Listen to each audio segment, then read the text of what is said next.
રમતા ભમતા તારા છોરુડા ભૂલથી આઘા નીકળી જાય તો જનની પાછળ જાય ખબરું લેવા ખોડિયાર. એમાં જગદંબાના ચાર હાથ જે ગામ ઉપર છે અને જે ગામની ધરતીમાં રણછોડ બાપાનું તપ અને ભક્તિ ધરબાયેલા છે એવા રૂડા મોટી મોણપરી ગામને આંગણે મહાકાળી માતાજીના દિવ્ય સાનિધ્યની અંદર મહાકાળી મંદિર વિકાસ ટ્રસ્ટ દ્વારા સમસ્ત ઝાલાવાડિયા પરિવારના પિતૃઓના મોક્ષાર્થે નૂતન મંગલમય નવા વર્ષના દિવસોમાં એટલે કે કારતક સુદ ત્રીજ તારીખ 24/10/2025 દિવસથી મોટી મોણપરી ગામને આંગણે સમસ્ત ઝાલાવાડિયા પરિવાર દ્વારા શ્રીમદ ભાગવત સપ્તાહનું સુંદર મજાનું આયોજન કરવામાં આવેલું છે. આ ભાગવત સપ્તાહની અંદર ધરમપુર વાળા પરમ શ્રદ્ધેય પરમ વિદ્વાન પરમ વંદનીય પૂજનીય એવા શરદ બાપા આપણને સર્વને સુમધુર કંઠે આપણને 7 દિવસ સુધી શ્રીમદ ભાગવત સપ્તાહનું શ્રવણ કરાવશે. હવે ભાગવત સપ્તાહ તો ગામડે ગામડે શહેરે શહેરે આયોજન થતી હોય છે, પણ આ આયોજન ઝાલાવાડિયા પરિવારનું છે અને ઝાલાવાડિયા પરિવારનું આયોજન હોય એટલે કાંઈક બીજા કરતા જુદું અને અલગ અને અનેરું હોય. તો આ આયોજન બીજા કરતા કઈ રીતે જુદું પડે છે એના ઉપર ચર્ચા કરીએ. તો સમસ્ત ઝાલાવાડિયા પરિવારે શ્રીમદ ભાગવત સપ્તાહના 3 સંકલ્પ કરેલા છે.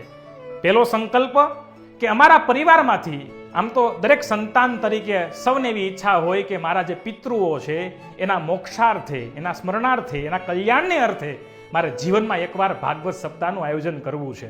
પરંતુ ક્યાંક આપણે વ્યવસ્થાના ભાગરૂપે તો ક્યાંક આપણે આર્થિક રીતે એમાં ટૂંકા પડતા હોઈએ છીએ અને એવું વિશાળ આયોજન આપણે ઘણીવાર કરી ન પણ શકીએ.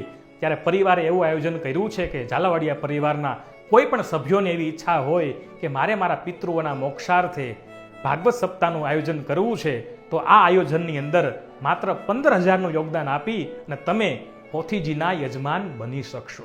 બીજો સંકલ્પ એવો કર્યો છે કે મોટી મોણપરી ગામની અંદર જેટલા પણ સંત મહાત્મા થઈ ગયા છે, એ રણછોડ બાપા હોય, નથુ બાપા હોય, લક્ષ્મણ બાપુ હોય કે પછી આપણા ગુલાબદાસ બાપુ હોય, એ તમામ સંતોને યાદ કરી અને 5 પોથી એમના નામની ત્યાં પધરાવવામાં આવશે. ત્રીજો સંકલ્પ એને એવો અદકેરો સંકલ્પ એમણે કર્યો છે કે મોટી મોણપરી ગામની અંદર કોઈ પણ પ્રકારના નાત જાત કે પરિવારના ભેદભાવ વગર એવા કોઈ પરિવાર છે કે એના સદગત થયા પછી પાછળ પિતૃકર્મ કરનાર, પિતૃ કલ્યાણને અર્થે કોઈ આવા પ્રસંગ કરનાર કોઈ વ્યક્તિ નથી. તો એવા પરિવારોને પણ યાદ કરીને એની પણ 5 પોથી આ પરિવાર મૂકવા જઈ રહ્યો છે. ત્યારે સમસ્ત ઝાલાવાડિયા પરિવારને કરબદ્ધ અમારી પ્રાર્થના એટલી છે કે પરિવારના સંતાન તરીકે, પરિવારના સદસ્ય તરીકે આપણી વિચારધારા અલગ હોય પણ મનથી આપણે બધા એક હોઈએ એવા સંકલ્પ સાથે ખંભે ખંભો મિલાવી અને હર્ષ અને ઉલ્લાસ સાથે આપણે સૌ સાથે મળીને આ સુંદર મજાના સપનાને આપણે સૌ સાકારિત કરીએ એવો દરેક ઝાલાવાડિયા પરિવારના સભ્યોએ સંકલ્પ કરવાનો છે. અને ઝાલાવાડિયા પરિવારે આમ તો કોલર ઊંચો કરવો જોઈએ, કારણ કે મહાકાળી મંદિર વિકાસ ટ્રસ્ટમાં જેટલા પણ સભ્યો છે ને, ટ્રસ્ટીઓ છે ને, એણે ઓલરેડી 15,000 રૂપિયા લખાવી અને બધા 20 થી 24 જેટલા વ્યક્તિઓ છે એ બધાએ પોથીશ્રીના યજમાન પદ ઓલરેડી અગાઉથી સ્વીકારી લીધું છે. તો તમે રાહ શેની જુઓ છો?